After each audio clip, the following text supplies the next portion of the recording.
War II in the Pacific was fought under the most trying conditions, difficult terrain and extremes of climate. There were few more miserable battlegrounds anywhere in the world than the steaming jungles of disease-ridden New Guinea. The men who fought across the 1,500-mile-long island experienced war at its worst. There was always a good chance that a sniper might be concealed only a few yards away.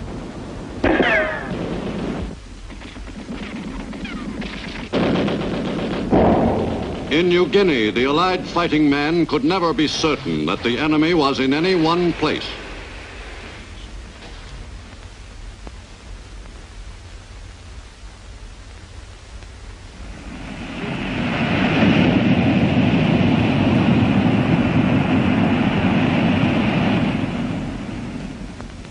In Australia during 1942 and 43, the attention of everyone on that island continent was concentrated on the road back, a series of campaigns to be made by Allied forces under the overall command of General Douglas MacArthur.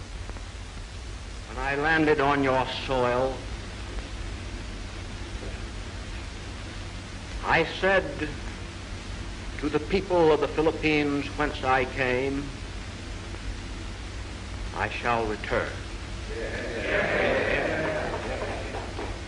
Tonight, I repeat those words. I shall return. Nothing is more certain than the ultimate reconquest and liberation from the enemy of those and adjacent lands. By late 1943, the road back against the enemy lay principally along the northern coast of New Guinea, up the tail of the bird-shaped island. By December, U.S. Marines and soldiers had moved virtually all the way up the Solomon Islands chain. To westward, U.S. and Australian forces attacked the enemy in the Bismarck Archipelago area. On December 15th, the strategically situated island of New Britain was invaded. The assault was made by the Army's 112th Cavalry Regiment, 1,700 strong. The invasion craft were attacked by more than 30 Japanese planes.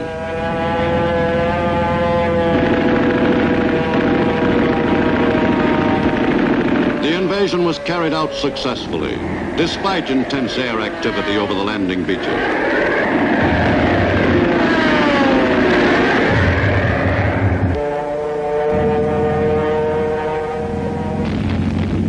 The soldiers in the assault waves hadn't expected to be hit before reaching the beach. At Arawa, for the first time in a combat operation, rockets were used to soften up the beaches.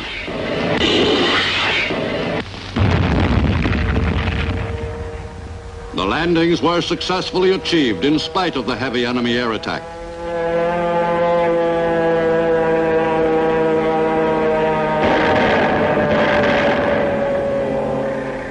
And a beachhead was established. Attached to the 158th Infantry Regiment at Arawa was a group of American Indians who were used chiefly as scouts. Stealthily seeking out enemy troop concentrations was a specialty of the Indians throughout the war in many Pacific battles. Ground forces officers came to appreciate how valuable the Indians were in their reconnaissance assignments. Silent and sure-footed, the Indian scouts went out on mission after mission behind the enemy lines.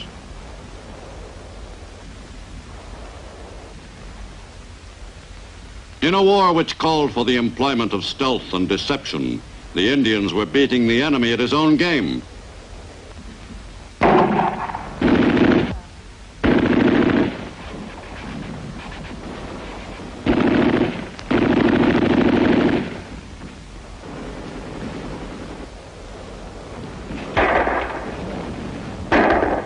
In addition to serving as scouts and snipers, the Indians often functioned as couriers. They were most adept at carrying important messages safely through territory not yet completely won. In the South and Southwest Pacific, Another small group of men called coast watchers played a major part in many Allied victories in that area. Coast watchers were men who were thoroughly familiar with the territory held by the enemy. Top priority information on weather conditions and on the enemy's latest activities was gathered by these volunteers, who worked with the help of friendly natives behind enemy lines. Discovery, of course, would mean instant death. The coast watchers, most of whom were Australian, transmitted this vital information to the Allies by radio. After each transmission, the CW would usually be forced to change its location to circumvent discovery by the enemy. If the message got through successfully to Allied units in the area, an invasion force or air or naval strike group could move in on enemy targets more quickly and also cut down on their own casualties. In late December 1943, after the Arawa diversion, a U.S. invasion was planned at another point on western New Britain, at Cape Gloucester. In a pre-invasion strike, U.S. 5th Air Force planes strafed enemy positions and dropped 400 tons of bombs on the beaches.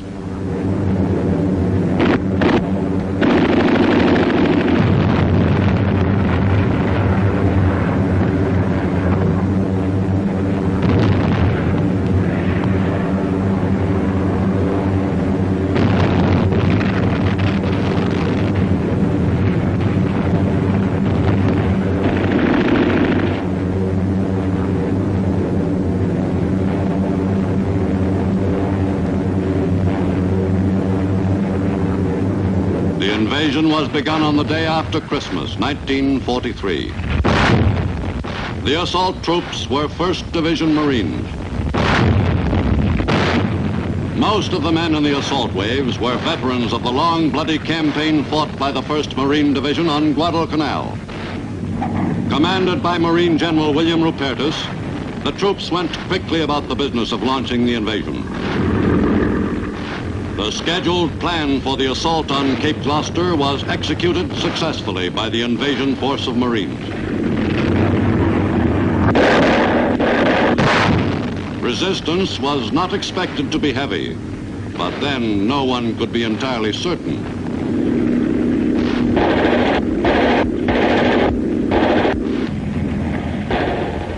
The main landing was made on the east coast of Cape Gloucester.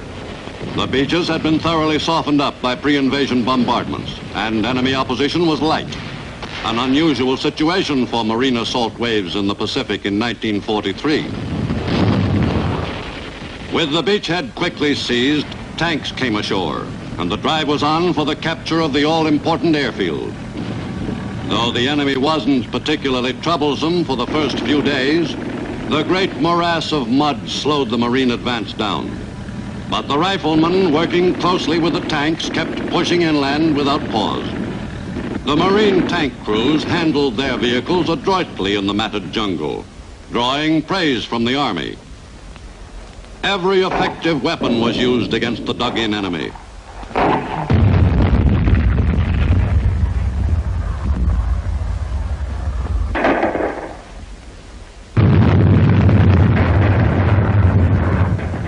After 22 days, the enemy was largely put to rout.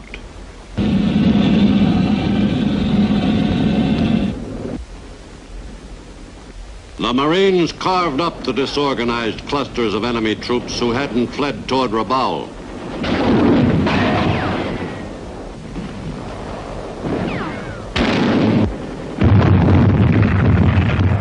The U.S. had succeeded to complete control of western New Britain.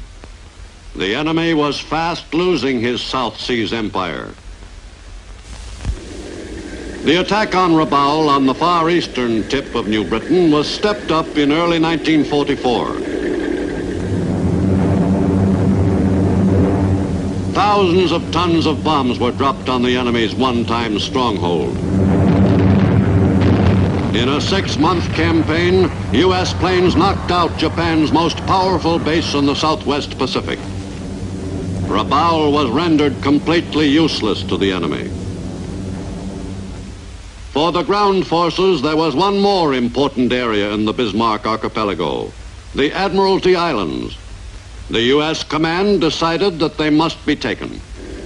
Before the actual invasion of the islands, a reconnaissance party went ashore on Los Negros to determine the enemy's strength.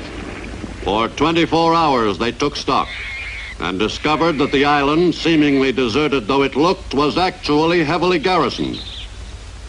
It had been decided to assault Los Negros first and then invade Manus, the larger island.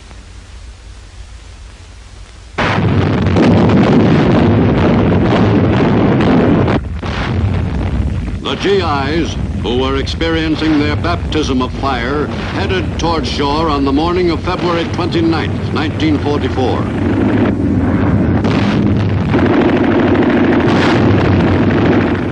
Less than 24 U.S. planes appeared, owing to poor weather.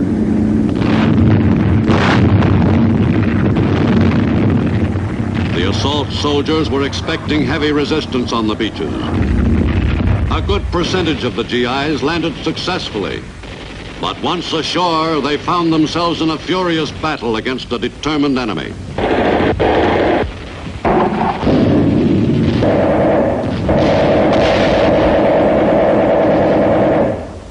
It was a rough fight.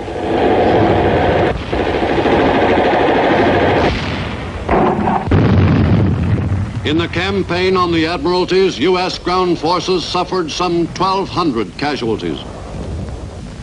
Thanks to blood plasma and newly developed drugs, many of the men who had been badly wounded were saved. With the capture of the two principal islands in the Admiralties, the entire Bismarck area was sealed off. The U.S. forces now controlled the strategic airstrips, which had been used with great effectiveness by the enemy. The quickening offensive in New Guinea required the use of all available Army divisions. General Frederick Irving sped the 24th on its way into combat. You're about to embark on your great adventure, probably the greatest adventure that has occurred to you during your lifetime. It is the operation we've been looking forward to for a long time. We're all ready. Now, there are a few miscellaneous things that I want to mention tonight. First is, I want to prepare you mentally for the confusion of combat. If you keep quiet, the Jap does not know anything about you, but as soon as you fire your rifle, it's the same as saying, "Here I am."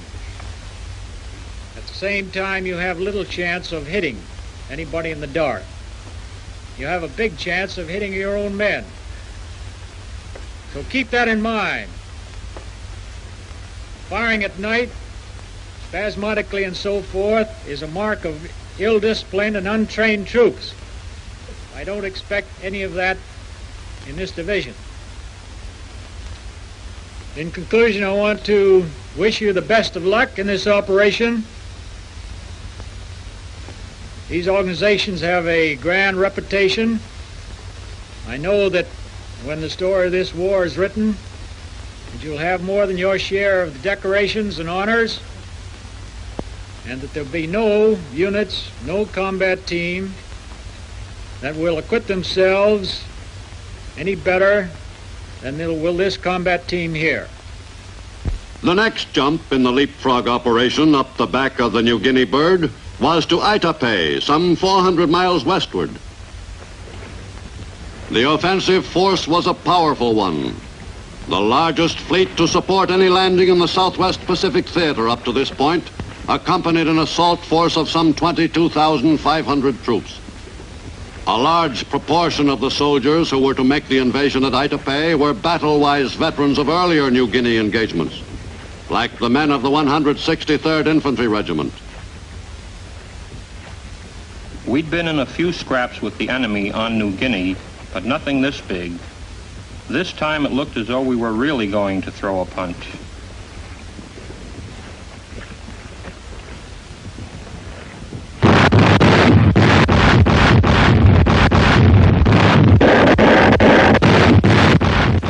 It was quite a show.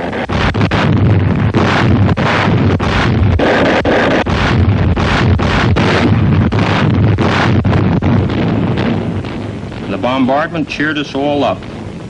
The more those big guns pounded the beaches, the fewer Japs there would be to meet us when we went ashore. We started for the beach soon after dawn. We were all a little nervous, and that choppy sea didn't help that feeling in the pit of the stomach. Funny thing, but no matter how many combat landings you made, you never completely got over that case of nerves just before the battle. Once the shooting started on shore, the spell was usually broken, and you'd be so busy keeping on the alert that you wouldn't have time to be nervous.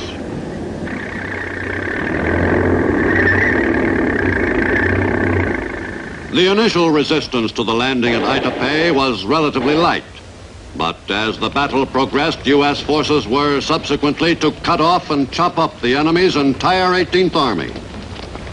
At the same time, a larger U.S. force was landing some 125 miles farther west at Hollandia in Dutch New Guinea. Invasions were made at 2 points along the coast. Opposition on both beaches was light.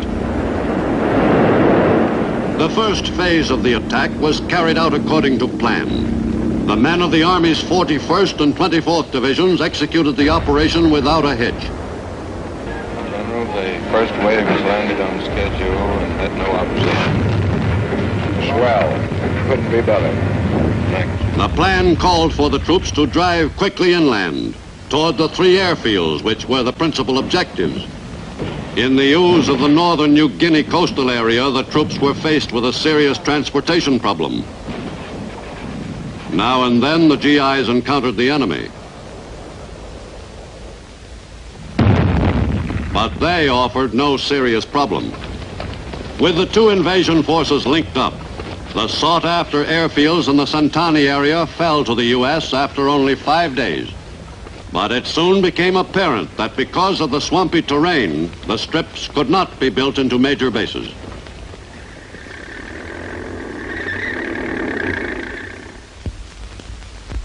A month later, U.S. forces moved 145 miles farther west along the Bird's Back.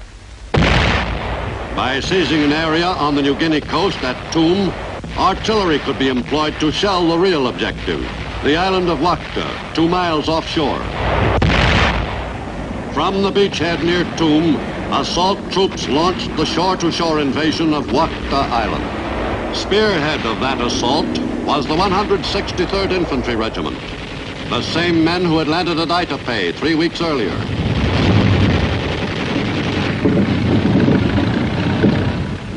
For some reason, somebody decided that we had to have Wakta Island, probably because the airfield was a little better than the last ones we took.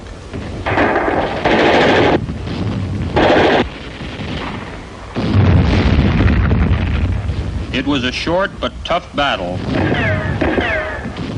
The enemy troops on Wakta were well dug in, and we had to use our most efficient weapons for getting at them and knocking them out of the battle.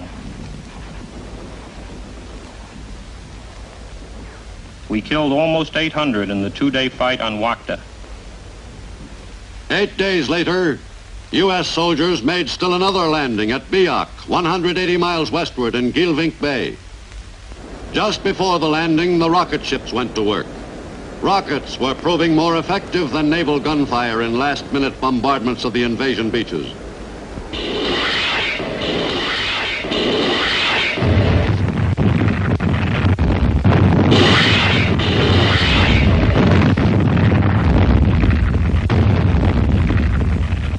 The GIs of the 41st Division who made the assault on Biak were expecting a rough time once they arrived on shore. 12,000 men went ashore on Biak on that first day. 12 medium tanks were landed during the first 10 hours. The battle at Biak didn't get started in earnest until the U.S. force was well established ashore. U.S. Shermans were to play a responsible part in the Allied victory in the pitched battle. Biak turned into one of the most hotly contested engagements in the Southwest Pacific Theater. The enemy refused to surrender the island. 2.5 weeks after the battle on Biak began, General Robert L. Eichelberger was placed in command of the ground forces, with orders to bring the bloody fight to a successful conclusion. For the second time in New Guinea, General Eichelberger cleaned up a messy operation. In early July, another hop to Numfor Island carried the U.S. drive 80 miles still farther west. The small island in Gilvink Bay was invaded by some 7,000 GIs of the 158th Regimental Combat Team. The assault force expected to encounter heavy opposition on the only beach where a landing was feasible, but the initial beachhead was established quickly and with comparative ease.